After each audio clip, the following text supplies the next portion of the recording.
All right, I'm Dr. Nicholas Jones, Nip and Tuck Plastic Surgery. Today we are doing Vaser Liposuction 360, commonly known as Lipo 360. Vaser, basically it's an energy device, it's ultrasonic energy, and we place the probe underneath the skin, helps emulsify the fat, helps us get a smoother result, and also helps tighten the skin.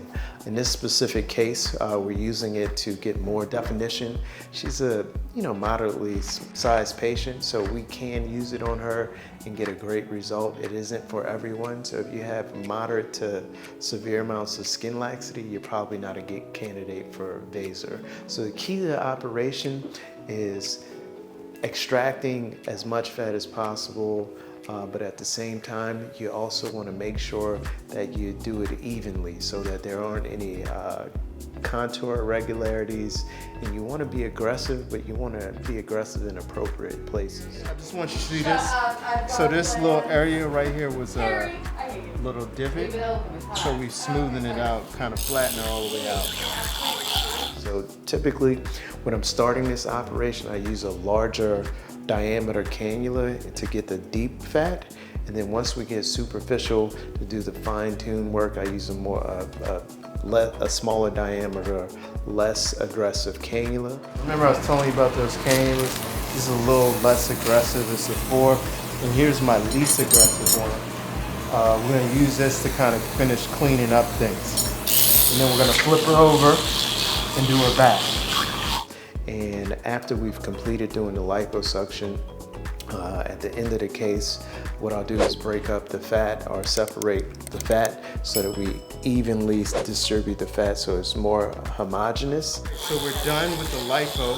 Right now we're doing separation and equalization. So basically what we're trying to do is break up the fat and just make sure it's evenly spread out.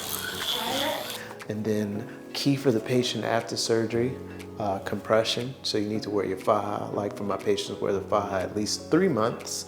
And then also massages. Get the massages early. I would say within the first 48 hours, go ahead and get your massages. It's more important early on. Basically, the massages help with your result, help get rid of the fluid, help with your contour and your shape. And then other thing that's really important is to stay hydrated. Hydration is very important because if you can imagine, we've done large volume liposuction, and in that aspirate you do have some blood cells, so your volume status can be a little bit depleted, along with the fact that you haven't had anything to eat for over a day. So volume, water, Gatorade, stay away from salty drinks, stay away from Cokes, Pepsi, sodas. You don't want any of those things. And then lastly, just move around. Get out of bed, move around. You're gonna have some drainage, so wear some loose fitting clothes over your garment, some clothes that you don't really care about because you're gonna get them soaked. And you do all those things, you have a great result, and you gotta maintain your results. So diet's very important, and exercise. I let my patients resume exercise usually about 4 to 6 weeks after surgery. And as far as pain control, let's talk about pain control really quick. Extra strength Tylenol, 1,000 milligrams 3 times a day, whether you have pain or not. Do that for about 3 days, and then use the narcotic as needed.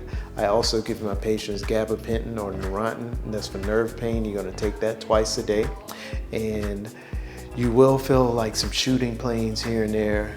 Key is to take the medication and also to keep your skin moisturized, and over time those sensations should resolve.